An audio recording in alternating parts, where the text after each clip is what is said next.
Interesting stuff from Harry Kane talking to Jaime Carragher, coming out and saying, I've always said if I don't feel we're progressing as a team or going in the right direction, then I'm not someone to just stay there for the sake of it. So it's not a definite, I'm going to stay there forever, but it's not a no either. I want to welcome to the show Craig Burley and Julien with us to discuss this. It's interesting, Craig, isn't it? Because Harry Kane has said very little about his future in the past. You feel maybe the last few months has just proved to be a bit of a tipping point.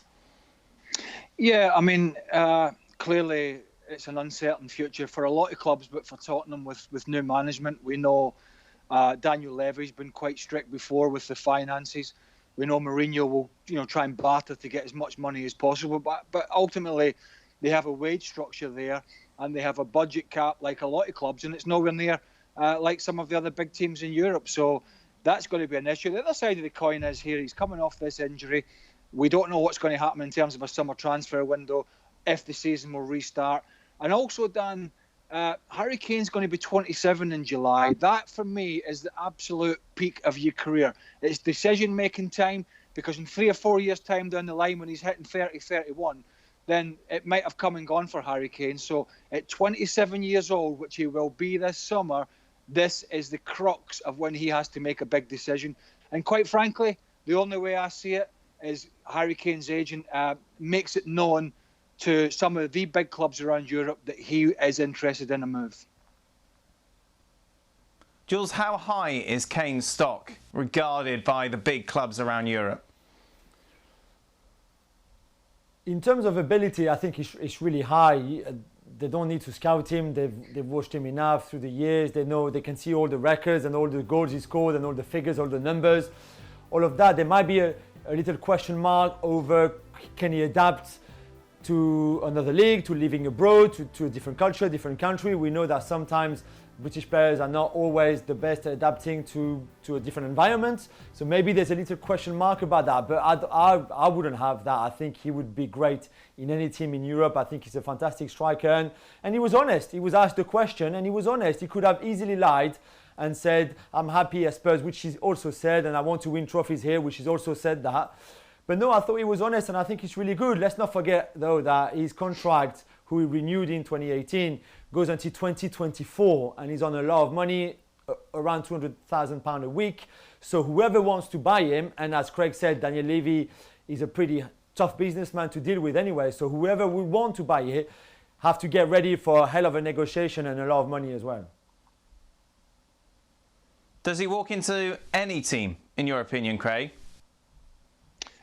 No, he doesn't walk into the Bayern Munich team at the moment, because Robert Lewandowski is the hottest striker on the planet, although he's a little bit older than Harry Kane.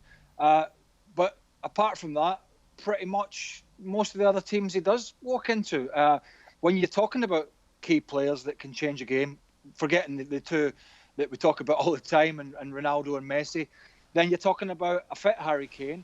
You're talking about Robert Lewandowski, who I say is the best at the moment. There's no doubt about that for me as a natural number 9. And then you're looking at Sergio Aguero and one or two others. Look, Harry Kane, I think, Tottenham are a great club, right? They've got a big stadium, a lovely stadium, a new stadium, but they generally don't win things. Harry Kane is on the tip of the tongue, I would imagine, of all the big guns. Barca, Real Madrid, maybe even in Italy. Potentially someone else even in England. Who knows? I mean, if you're Man United, would you take Harry Kane over Ighalo?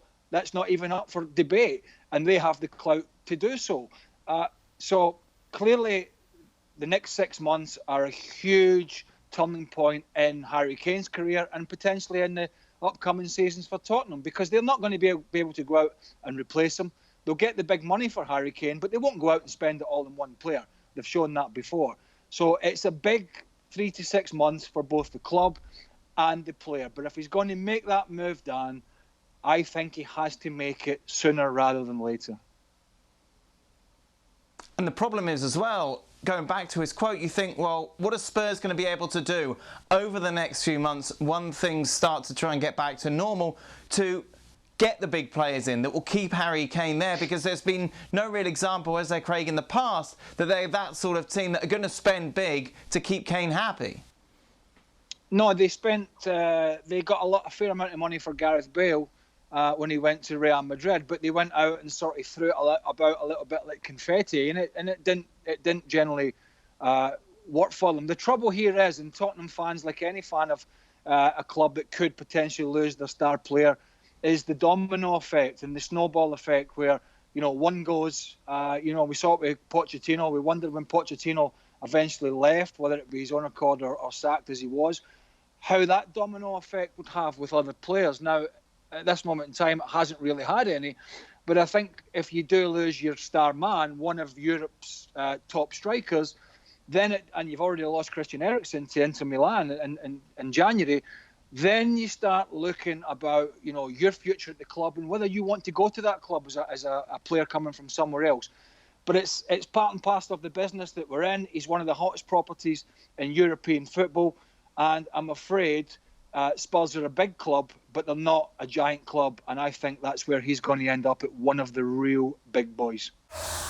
Thanks so much for watching ESPN on YouTube, and for more sports highlights and analysis, be sure to download the ESPN app, and for premium content and live streaming, subscribe to ESPN Plus.